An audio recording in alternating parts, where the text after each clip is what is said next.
All right, well, if everything's working like it should be, we should be recording.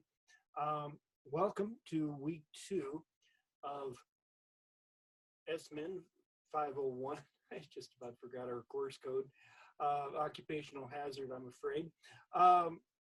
So let me share my screen with you, and we'll bring that up. And you should see my smiling face in the corner. And in the middle of your screen, you should see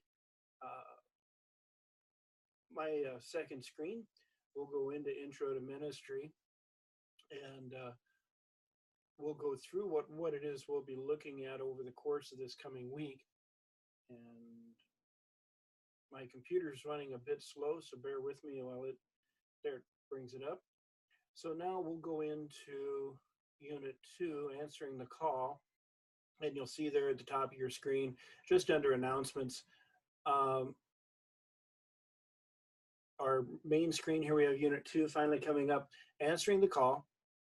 And there's some unit objectives that we'll need to consider. We'll address, or assess rather, the concept of calling from a historical perspective. And then we'll summarize the biblical justification for that distinction between lay and vocational calls to ministry. And then defend the call to ministry as a viable Christian model. And so we've got some activities that we'll participate in by comparing the biblical, historical, and contemporary models of ministry, and then examining one's vocation, considering the historical and contemporary models of ministry. We'll also identify skills necessary for ecumenical and interfaith dialogue. I think that'll be some good discussion as we get into that. Develop spiritual practices of prayer and study for vocational discernment. Stated differently, pressing into Jesus and hearing the Lord's voice as to what it is he wants us to do and where it is he wants us to do it. And your calling journal will play a large role in that. So for assigned reading, you'll read Platcher Callings, and that's sections or time periods 1 and 2. Also read Acts chapter 6, verses 1 through 7. And I'd encourage you to do a good hermeneutical exercise on that, and also read it from a few different versions, get a few different perspectives on it that will help frame our discussion of that passage. Also consider that passage in the larger context of chapters 6 through 8. Understand that larger context as well there, that'll help. View the video, Introduction to the Religious Life. And I like what they have to say here, because sometimes when we think religious, we think, I don't know how to explain it, but we think something other than a relationship with Jesus. And in this video, they bring out that necessity for that relationship with the Lord versus just a vocational understanding. And this brings me back to something I was thinking about in Unit 1. We're talking about Becky and her. Well, let's just go there quick. Let me scoot down here to discussion board. And if our computer will cooperate, we'll come down here to Unit 1.2 discussion. I can't talk today for some reason. It's been plaguing me all morning. So we'll give that a second to come up. Here's your post. And let's come down here. That's loading. I liked what you said here. She became weary of doing tasks and not being with Jesus. And in her case, the pastor described her focus on discipleship as being a renewing factor in her faith. And I think that's crucial. And it will also be very crucial as you watch this video in Unit 2. And I mentioned this in my response, that I think Becky's situation is illustrative and instructive for us all, because we all could fall into that same trap of, running the ministry treadmill. And, I've got this to do, I've got that to do, and this to do.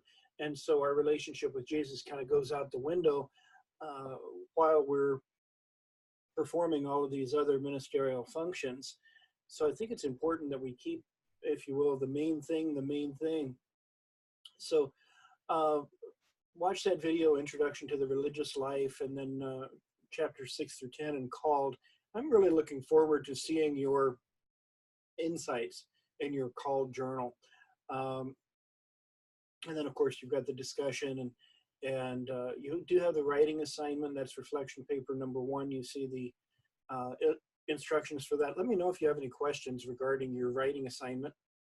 And let me also foot stomp that it's important to use those external outside sources. I'm pretty sure you know that by now at this point in your degree.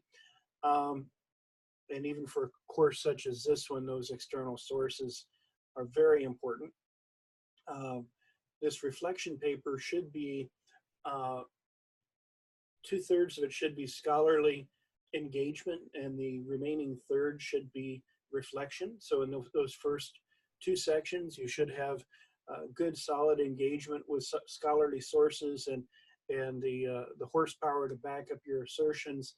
And then in that final section, you bring it all together and begin to reflect upon what you said in sections 1 and 2. So then in the discussion, we'll talk about ministerial duties, and you see the prompt there, and I think that'll be a good, rousing discussion. Spoke about the calling journal. You'll upload chapters 1 through 5 and 6 through 10 from units 1 and 2 respectively here, and you'll be graded on the completeness and depth of your reflections in those. And again, the essential element for this is the thoughtful engagement with each chapter's topic. What you write in these pages will form a framework for your theology of ministry mastery paper. And this is why I have you do this in APA formatting. It makes it easier for you to bring that text into your document later. Will save you a lot of work. The work on the front end will save you work toward the end of the course when you need all the time you can get. So that's it for Unit 2, and I'm looking forward to the learning that takes place, and I hope that my computer gremlins have been resolved and I was able to record this. If not, this has been a wasted half hour. So in any case, I'm going to stop the share.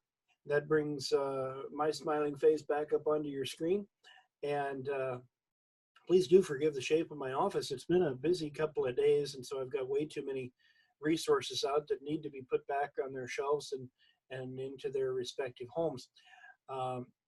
So in any case, I look forward to the discussion that ensues, and look forward to our time together in this coming week. So long for now.